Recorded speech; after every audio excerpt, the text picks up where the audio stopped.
नमस्कार दोस्तों। जैसा कि आप अभी अपने स्क्रीन पे देख रहे हैं कि एक साइड रसिया का मैंने बनाया हुआ है और एक साइड यूक्रेन। तो आपको इससे क्लियर ही हो गया होगा कि आज हम इस वीडियो में बात करने जा रहे हैं रसिया यूक्रेन विवाद पे और आखिर क्यों इन दोनों देशों के बीच युद्ध छिड़ चुका है, क्या कारण है दोनों के बीच डिस्प्यूट का। तो इस वीडियो में हम आगे बात करेंगे, एक एक जानकारी आपको बताएंगे कि दोनों देशों के बीच जो विवाद है उसका असली कारण क्या है। तो चलिए आप वीडियो में बने रहिए और चलते हैं हम अपने नेक्स्ट स्लाइड पे। नेक्स्ट स्लाइड की ओर हम चलते हैं। तो देखिए, हम बात स्टार्ट करेंगे वर्ल्ड वॉर सेकेंड के समय से। जब वर्ल्ड वॉर जो सेकेंड हुआ, वर्ल्ड वॉर सेकेंड जब समाप्त कब हुआ? 1945 में, 1945 में वर्ल्ड वॉर सेकेंड समाप्त हो गया। इसके बाद से जो दो सुपर पावर थे, एक था कौन? यूएसएसआर और एक था यूएसए। कौन से थे? यूएसएसआर और यूएसए। ये दो जो सुपर पावर थे, इन दोनों, जैसे ये आपको रसिया जो अभी यूएसएसआर जो है, जो अभी जो उसका सबसे बड़ा देश है रसिया, और यहाँ अमेरिका यूएसए। इन दोनों देशों के बीच क्या हुआ कि वर्ल्ड में सुपरमेसी को लेकर एक वार चला। और यह जो वार चला, यह वार कोई विपन से नहीं चला, कोई बॉम्ब से नहीं चला। ये जो वार हुआ आपको डिप्लोमेसी से। वार आपको लड़ा गया डिप्लोमेसी से। और वार का जो मेन जो साधन था वो क्या था? ये वार मीडिया के थ्रू लड़ा गया, न्यूज़पेपर के थ्रू लड़ा गया। इसमें कोई हथियार का इस्तेमाल नहीं हुआ, नो वीपन, नो बॉम्ब, कोई टैंक का इस्तेमाल इस वार में नहीं हुआ। और ये वार लड़ा गया आपको मीडिया और न्यूज़पेपर के थ्रू, डिप्लोमेसी से वार लड़ा गया। और यह वार जो था 1945 यानी सेकेंड वर्ल्ड वार से लेके और 1991 तक चला। और इस वार को आप लोग हिस्ट्री में कोल्ड वार के नाम से भी जानते हैं। जो वार डिप्लोमेसी के थ्रू लड़ा गया उसको हम लोग कोल्ड वार के नाम से भी जानते हैं। और यह जो लड़ाई थी तब समाप्त हुआ जब यूएसएसआर था 15 भागों में बंट गया, 15 कंट्रीज में डिवाइड हो गया, 15 देशों में बट गया। और इसी यूएसएसआर का जो 15 भाग बटा, उसी का जो सबसे बड़ा जो देश था, जो जिसको आज हम रसिया के नाम से जानते हैं, और उसी में से जो 15 जो देश थे उनमें से एक जो देश था वह यूक्रेन था। अब आपको समझ में आ रहा होगा कि इन दोनों देशों के बीच जो विवाद है आखिर क्यों है। क्योंकि दोनों का जन्म ही 1991 में हुआ, जब यूएसएसआर का विघटन हुआ, यूएसएसआर जब टूट गया। तो 1991 में यूक्रेन और रसिया हुआ। दोनों पहले 1991 से पहले तक दोनों यूएसएसआर ही था, 1991 से पहले तक। चलिए, इसके बाद हम बढ़ते हैं। चलिए, आप अभी यहाँ पे एक मैप देख रहे हैं। ये जो मैप है, क्रीमिया का जो मैप है, यहाँ ऑरेंज कलर से जो आप देख रहे हैं क्रीमिया है। 2014 से पहले तक ये भी यूक्रेन का ही पार्ट था। और जब बट गया यूएसएसआर के बाद तो यूक्रेन एक अपना अलग देश हो चुका था। तो ये भी क्रीमिया जो है यूक्रेन का ही पार्ट था। लेकिन 2014 में रसिया इस पे आक्रमण कर दिया और क्रीमिया को अपने कब्जे में ले लिया। कब ले लिया? 2014 में। बात समझ में आ रही है? 2014 में क्रीमिया को अपने कब्जे में ले लिया रसिया। इसके बाद से वार चल ही रहा था, लेकिन बाद में विश्व यूएन को समझौता के कारण 2015 में एक संधि हुआ। उस संधि का नाम था, आपको मैं बता देता हूँ, मिन्स्क एग्रीमेंट।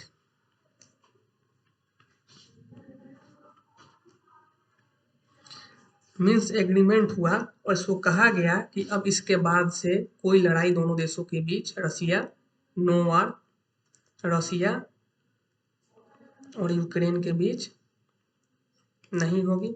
कोई विपन नहीं चलेगा, कोई लड़ाई नहीं होगी, कोई विपन नहीं चलेगा। लेकिन इस संधि को तोड़ते हुए, आपने कुछ दिन पहले न्यूज सुना होगा, इस संधि को तोड़ते हुए रसिया ने, जो रसिया जो आप देख रहे हैं, ये जो पार्ट है ये रसिया का पार्ट है। और अब तो ये क्रीमिया को भी अपने अंडर ले चुका था 2014 के बाद। इसी संधि को तोड़ते हुए पिछले 24 फरवरी को रसिया ने अपने आर्मी को यूक्रेन में इंटर करा दिया। और रसिया ने क्या बोला? रसिया नहीं बोला कि हम यूक्रेन में इंटर करा रहे हैं, रसिया ने बोला कि आपको पिछला मैं मैप दिखाना चाहता हूँ। एक बार पिछला मैप देखिए। इस मैप में आप देख लीजिए कि यहाँ जो ये ऑरेंज कलर वाला जो रीजन है, इसमें ये जो रीजन है लुहान है, ये डोनेट्स्क का है। इस दोनों रीजन को E1 और 2, इस दोनों रीजन को कंबाइन करके हम बोलते हैं डोनबास। जैसे ये जो रीजन है इसको क्रीमिया बोलते थे, उसी हिसाब से यह यूक्रेन का ही पार्ट है, लेकिन एक लुहान है और एक डोनेट्स्क है, और दोनों को जब हम कंबाइन कर देते हैं तो ये डोनबास हो जाता है। तो इस दोनों रीजन को रसिया ने अलग देश घोषित कर दिया, कहा कि हम ये दोनों रीजन को हम अलग देश मानते हैं।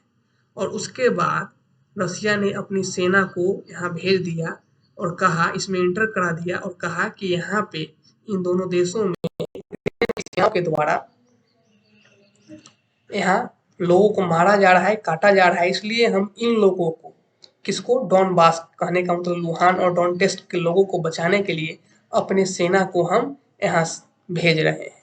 और आपको बताते चले कि यह जो दोनों देश है डोनेट्स्क, दोनों जो जगह है लुहान और डोनेट्स्क, यहाँ पे कहा जाता है कि रसिया के फेवर के लोग यहाँ पे रहते हैं। कहने का मतलब जो यहाँ पे देश के अगेंस्ट में जो चाहते हैं कि यूक्रेन और जो इनका पार्ट है रसिया में मिल जाए, इनको हम लोग रसियन सेपरेटिस्ट भी कहा जाता है।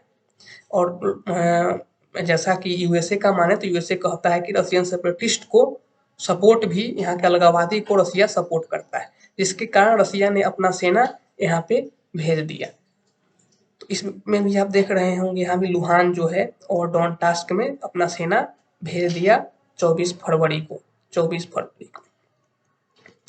यह ऐसा नहीं है कि अचानक रसिया ये काम किया है, कि पिछला 10 नवंबर से पिछला 10 नवंबर 2021 से ही ऐसा देखा जा रहा था कि रसिया यूक्रेन के बॉर्डर पे, देखिए पहले से उसका कुछ बंकर था परमानेंट, लेकिन उसके बाद से जगह जगह पे यूक्रेन को तीनों साइड से घेरने का प्रयास किया और तीनों साइड से अपनी सेना यहाँ पे बढ़ा दिया था। और इसके बाद यूएसए जो अमेरिका है उसके इंटेलिजेंस के हिसाब से ऐसा कहा गया कि 16 फरवरी तक रसिया आक्रमण कर सकता है, चढ़ाई कर सकता है यूक्रेन पे। लेकिन 16 फरवरी को रसिया नहीं किया, और रसिया के मीडिया और वहाँ के लोग डिप्लोमेट्स ने मजाक उड़ाया कि जो अमेरिका है ऐसे ही बोलते रहता है कि ऐसा कुछ नहीं है, 16 फरवरी हो गया, कहाँ आक्रमण हुआ। लेकिन 24 फरवरी को ये चीज़ देखा गया, और इसके बाद से जो आपका मामला है आप देख ही रहे हैं कि अभी भी वार खत्म नहीं हुआ है, और वहाँ से अपने भारतीय स्टूडेंट्स को माइग्रेट करवाने के लिए भी सरकार प्रयासरत रहे, और जो अगल बगल के जो देश हैं उनके बॉर्डर क्रॉस करवा के सरकार वहाँ से इवैक्यूएट करके अपने इंडियन स्टूडेंट्स को ला रही है। तो इन सब बातों को तो मैंने समझा दिया। तो आखिर रसिया और यूक्रेन जब दोनों अलग अलग देश है, तो इन दोनों देशों के बीच आखिर विवाद क्या है जिसके कारण चाहता है रसिया कि मेरे कब्जे में आए? क्योंकि जो यूक्रेन जो आप देख रहे हैं, Ukraine natural gas rich state है। कहने का मतलब यहाँ पे नेचुरल गैस की बहुत सारे खदाने हैं, और जिसका आप यहाँ पे जो पार्ट देख रहे हैं, इधर आपको ये रसिया हो गया, मैं आपको अलग कलर से बताता हूँ। ये रसिया हो गया, और इधर का जो बात जो है ये जो वाला जो पार्ट है पूरा, ये इधर से यूरोप है। तो जब से 1991 में यूक्रेन अपना अलग बना, उसके बाद से यहाँ के जो नेचुरल गैस का जो है, इसका अधिकतर जो फायदा उठा रहा है लोग, यूक्रेन वाले लोग उठा रहे हैं। और यहीं के लोग यूक्रेन वाले चाहते हैं कि मेरा डोमिनेशन हो यहाँ के गैस पे, और रसिया कहता है कि पहले तो मैं था, ये तो मेरा ही देश था पहले, इसलिए यहाँ का डोमिनेशन मेरा होना चाहिए। उसी के कारण उसने पहले क्रीमिया को यहाँ पे लिया अपने कब्जे में। उसके बाद अभी जो युद्ध छिड़ा है उसमें पहले उन्होंने लुहान और डोनेट्स्क को अपना एक घोषित कर दिया अलग कहा कि हम इसको अलग देश मानते हैं। और मेन जो मामला है नेचुरल गैस का ही मामला है। और रसिया धीरे-धीरे चाहती है कि जो पहले जो यूएसएसआर था उसी टाइप से हम अपना कदम आगे बढ़ाते रहें। तो यूक्रेन का जो विवाद है मेन विवाद यही है। तो आप कह रहे हैं कि अब दूसरे देश क्यों नहीं आ रहे हैं सपोर्ट में? तो रसिया ने धमकी दिया है कि जो भी देश मेरे इस विवाद में पड़ेंगे तो उन पे हम न्यूक्लियर अटैक कर सकते हैं। रसिया ने कहा है कि जैसे भारत से बातचीत हुई, रसिया ने कहा जैसे भारत के लिए पाकिस्तान और कश्मीर जैसे भारत के लिए मुद्दा है, पाकिस्तान और भारत का द्विपक्षीय मामला है, वैसे ही ये वाला पार्ट मेरे और यूक्रेन के बीच द्विपक्षीय मामला है। तो आप कहेंगे कि अब नाटो जो बना है नॉर्थ अटलांटिक वाला ऑर्गेनाइजेशन क्यों नहीं हेल्प कर रहा है? तो देखिए नाटो जो है उसमें हम आपको बताते हैं भी हैं आगे। जैसे यहाँ पे नाटो जो है, नाटो का जो क्या है कि नाटो में जो देश सदस्य होंगे, अगर उस सदस्य देश पे मेंबर कंट्री पे कोई हमला करेगा तो समझा जाएगा कि नाटो के सभी देशों पे हमला हुआ। और इस नाटो का एक सदस्य अमेरिका भी है। तो यूक्रेन वाला जो विवाद था बहुत पहले से चला आ रहा था और यूक्रेन चाह रहा था कि हम कैसे भी इस नाटो का सदस्य बन जाए।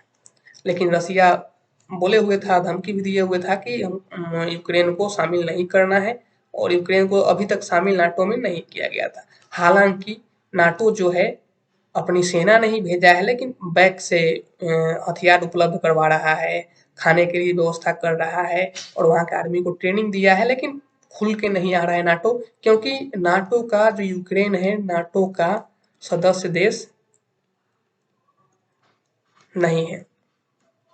तो नाटो के इसके अगल-बगल में जो कुछ कंट्रीज है वहाँ पे अपना सोल्जर्स भेजे हुए हैं नाटो, लेकिन यूक्रेन इसका सदस्य देश नहीं है, जिसके कारण डायरेक्ट अटैक नाटो नहीं कर सकता है रसिया पे। और यहाँ पे एज मिल गया है रसिया को। अगर मान लीजिए कि यूक्रेन अगर नाटो का सदस्य होता, अगर नाटो जो है नाटो का सदस्य अगर यूक्रेन होता तो डायरेक्ट आपका वार हो जाता अमेरिका और रसिया, क्योंकि अमेरिका जो है नाटो का सदस्य है, मेंबर है, और इधर लड़ाई कर रहा है रसिया, तो ये दोनों देशों के बीच लड़ाई हो जाएगा। लेकिन ऐसा भी माना जा रहा है कि देखिए जो वहाँ के राष्ट्रपति है यूक्रेन के, वह अंडरग्राउंड हो जा रहे हैं और यूक्रेन की राजधानी कीव तक रसियन सेना पहुंच चुकी है। यूक्रेन की जो राजधानी है कीव, मैं चेंज कर देता हूँ, QKIE भी जो है यहाँ पे कीव तक रसियन सेना पहुंच चुकी है और रसियन सेना चाहती है कि किसी प्रकार से हम वहाँ के राष्ट्रपति को अपने पाले में लें और उनको फोर्स करके हम उनसे संधि करवा लें। जब देखा यूक्रेन देखा कि जब हम लड़ाई नहीं जीत सकते हैं, लड़ाई हार सकते हैं, तो यूक्रेन ने समझौता का प्रस्ताव रसिया के सामने दिया, जिसको रसिया ने एक्सेप्ट भी कर लिया। लेकिन अभी रसिया खोज रही है यूक्रेन के राष्ट्रपति को। यूक्रेन के राष्ट्रपति अंडरग्राउंड हो चुके हैं और यूक्रेन के राष्ट्रपति को खोज लेगी। उसके बाद रसिया का प्लान है कि इन पे दबाव बना के और संधि करवा लिया जाए। तो देखिए आगे बने रहिए वीडियो में। इस टाइप का मेरा यह पहला वीडियो है। आप लोग अपना फीडबैक दीजिएगा और आगे जो भी होगा मैं इसमें प्रयास करूँगा कि आप लोगों के बीच हर मुद्दे पे वीडियो आए और बहुत जल्द आप लोगों के बीच अलग-अलग कॉलेज रिव्यू जो मेरा पहले का नीच है उस पे हम काम करें और अलग-अलग कॉलेज रिव्यू भी देंगे। चलिए आप लोग वीडियो में बने रहिए और शेयर कीजिए। बहुत-बहुत धन्यवाद।